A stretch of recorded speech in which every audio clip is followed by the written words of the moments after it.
Halo, jumpa lagi bersama saya. Topik topik pembahasan kita kali ini adalah melihat 3 alasan orang non-muslim menolak kenabian Muhammad, ya. Ini sebuah penelaahan logis sehingga dibutuhkan nalar akal sehat untuk dapat mengikuti topik pembicaraan kita ini.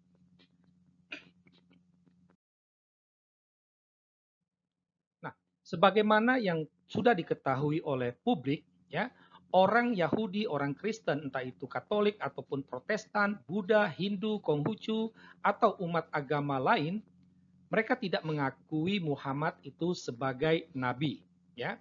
Jadi berbeda dengan umat Islam. Mereka tidak hanya melihat Muhammad itu sebagai nabi, tetapi melihat Muhammad itu sebagai insan kamil, ya, sehingga tidak heran Muhammad itu diagung-agungkan, dimuliakan, ya. Ah, ini adalah hak umat Islam, ya. Ah, tidak bagi umat non muslim, ya. Yang pastinya karena sikap penolakan ini, ya, karena sikap penolakan ini, maka orang-orang non muslim ini dilabeli kafir, ya, dilabeli kafir oleh umat Islam, ya.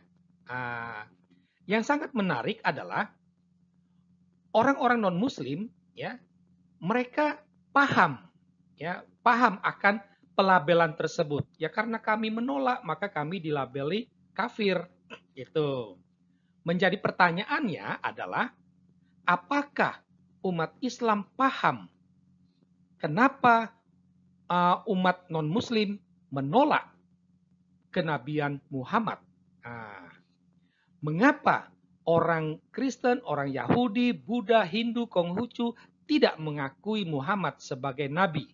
Ya, jangankan mengakui sebagai nabi, sebagai insan kamil pun tidak, ya, tidak seperti umat Islam yang mengagung-agungkan, yang memuliakan, ya. Nah, jadi disinilah, ya, kali ini kita coba mau mengajak umat Islam untuk memahami, ya, sehingga bisa terjadi sikap saling memahami, ya.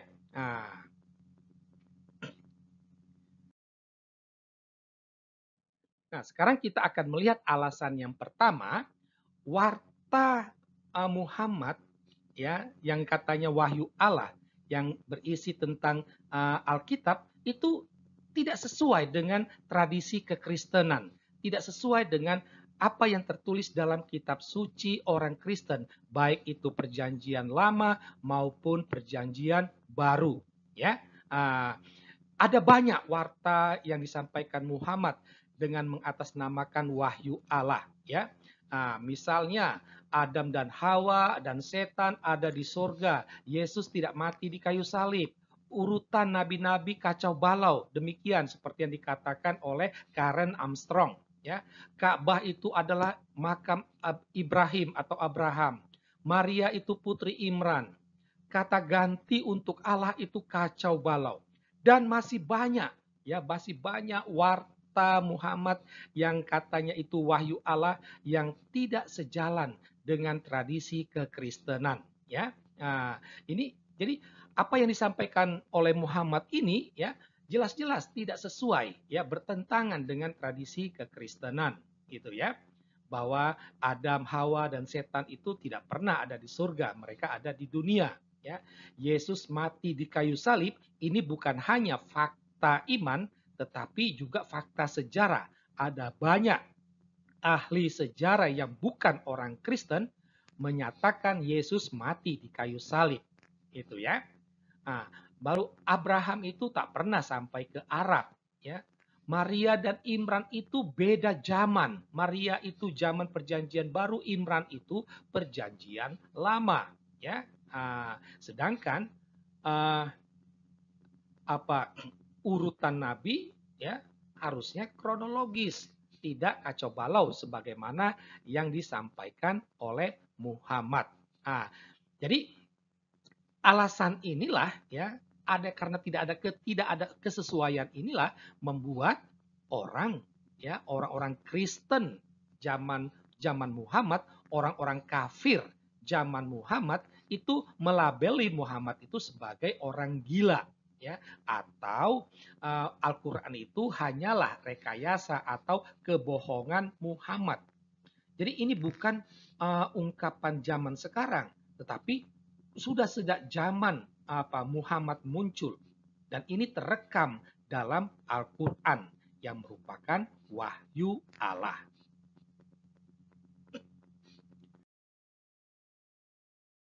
Nah, sekarang kita lihat alasan yang kedua. Ajaran Muhammad itu tak sesuai dengan kekristenan, ya. Kekristenan itu ajarannya itu merujuk pada ajaran Yesus Kristus, ya. Nah, sekarang kita akan coba membandingkan, ya. Wah, Muhammad dia mengajarkan poligami, sedangkan kekristenan itu monogami. Muhammad mengakui perceraian, bahkan dia juga mempraktekkan itu. Sedangkan dalam kekristenan, seperti yang pernah dikatakan Yesus, yang telah disatukan oleh Allah tidak boleh diceraikan oleh manusia. Itu. Muhammad mengajarkan boleh membunuh orang yang murtad, orang yang meninggalkan Islam.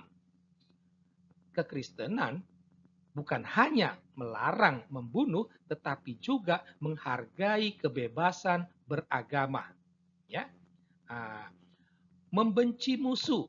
Ya, Yesus mengajarkan agar musuh itu dikasihani, ya, agar mendoakan musuh, memberkati musuh.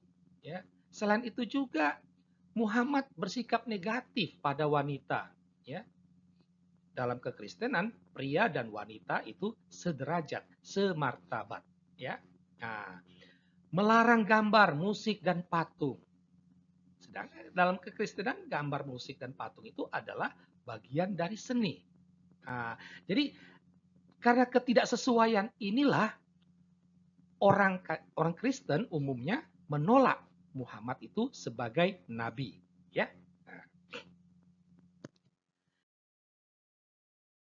Sekarang kita lihat alasan yang ketiga, ya. Peri hidup Muhammad tidak layak untuk ukuran seorang nabi, ya. Itu peri hidupnya.